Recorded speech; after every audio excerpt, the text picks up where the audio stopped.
On this morning's Digital Dive, your social media feeds might be filled with people talking about Pride Month, and this year's Pride festivities looked a little bit different. There was no parade in Minneapolis yesterday, but there was a march with people protesting for equality and protesting for inclusion. Now, yesterday, hundreds of people marched in protest, demanding justice for George Floyd, community control of police, and defending Black trans people.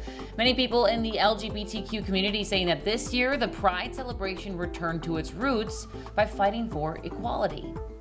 I'm actually glad that it's not happening and that we're doing this march instead, because I feel like the Pride Parade, a lot of people have lost the meaning of, really it's Black trans people who have fought against police brutality at the Stonewall riots.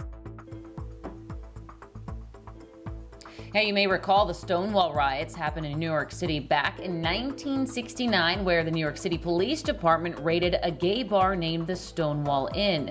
Stonewall became a landmark and was a catalyst for LGBTQ civil rights activism. Organizers say this was the fourth year that the Twin Cities Coalition for Justice for Jamar called for protests at Twin Cities Pride.